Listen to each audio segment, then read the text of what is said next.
Scary Stories 3. More tales to chill your bones. Collected folklore retold by Alvin Schwartz. Illustrated by Stephen Gamel. The Appointment. A 16-year-old boy worked on his grandfather's horse farm. One morning, he drove a pickup truck into town on an errand. While he was walking along the main street, he saw Death. Death beckoned to him. The boy drove back to the farm as fast as he could and told his grandfather what had happened. "Give me the truck," he begged. "I'll go to the city. He'll never find me there." His grandfather gave him the truck, and the boy sped away. After he left, his grandfather went to town looking for Death. When he found him, he asked, "Why did you frighten my grandson that way? He is only 16. He is too young to die." "I am so sorry about that," said Death. "I did not mean to beckon to him, but I was surprised to see him here. You see, I have an appointment with him this afternoon in the city." The bus stop. Ed Cox was driving home from work in the rainstorm. While he waited for a traffic light to change, he saw a young woman standing alone at a bus stop. She had no umbrella and was soaking wet. "Are you going to Farmington?" he called. "Yes, I am," she replied. "Would you like a ride home?" "I would," she said, and she got in. "My name is Joanna Finney. Thank you for rescuing me." "I'm Ed Cox," he replied, "and you're welcome." On the way, they talked and talked. She told him about her family and her job and where she had gone to school, and he told her about himself. By the time they got to her house, the rain had stopped. "I'm glad it rained," Ed said. "This may be a bit forward of me, but would you like to go out tomorrow? Maybe after work?" "I would love to," Joanna said. She asked him to meet her at the bus stop since it was near her office. They had such a good time, they went out many times after that. Always, they would meet at the bus stop, and off they would go. Ed liked her more and more each time he saw her. But one night, when they had a date to go out, Joanna did not appear. Ed waited at the bus stop for almost an hour. Maybe something is wrong, he thought, and he drove to her house in Farmington. An older woman came to the door. "I'm Ed Cox," he said. "Maybe Joanna told you about me? I had a date with her tonight. We were supposed to meet at the bus stop near her office, but she didn't show up. Is she alright?"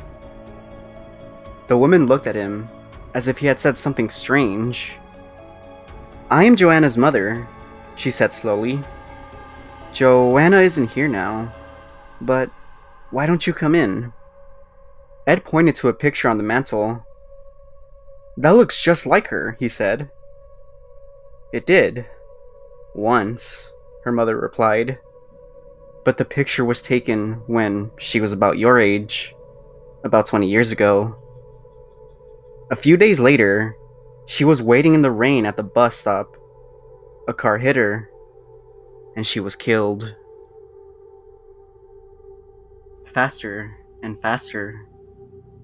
Sam and his cousin Bob went walking in the woods. The only sounds were leaves rustling, and now and again, a bird chirping. "It's so quiet here," Bob whispered. But that soon changed. After a few minutes, the two boys started whooping and hollering and chasing one another around. Sam ducked behind a tree. When Bob came by, Sam jumped out at him. Then Bob raced ahead and hid behind a bush. When he looked down, there at his feet was an old drum. "Sam, see what I found," he called. "It looks like a tom-tom. I bet it's 100 years old." "Look at the red stains on it," said Sam. "I bet it's somebody's blood. I think we should get out of here." But Bob could not resist trying the drum.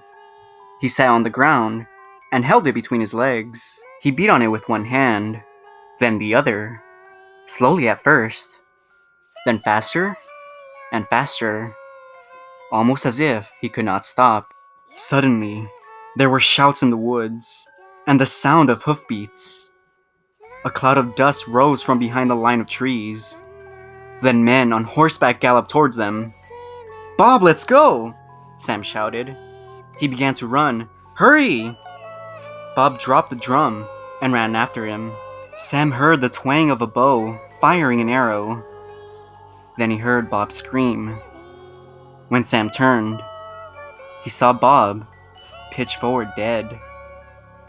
But there was no arrow in his body, and there was no wound. And when the police searched, there were no men on horseback, and there were no hoof prints, and there was no drum. The only sounds were leaves rustling, and now and again, a bird chirping. Just delicious. George Flint loved to eat. Each day at noon, he closed his camera shop for 2 hours and went home for a big lunch his wife Mina cooked for him. George was a bully, and Mina was a timid woman who did everything he asked, mostly because she was afraid of him. On his way home for lunch one day, George stopped at the butcher shop and bought a pound of liver. He really loved liver. He would have Mina cook it for dinner later that night. Despite all his complaints about her, she was a very good cook.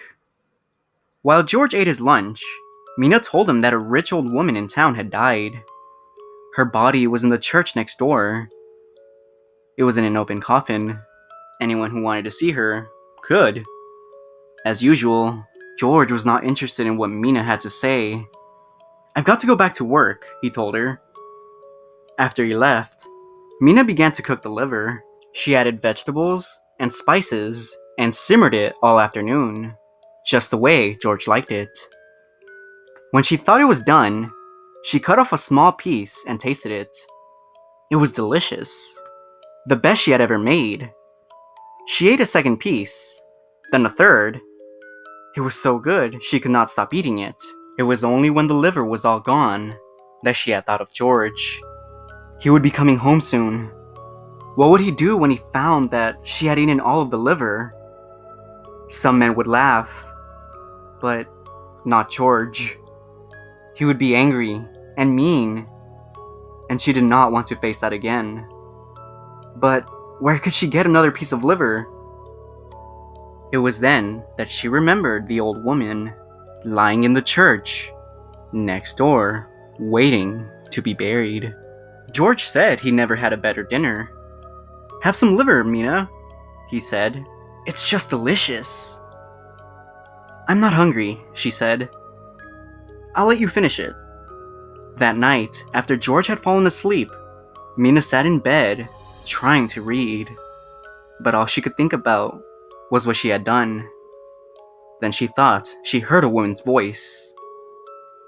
"Who has my liver?" it asked.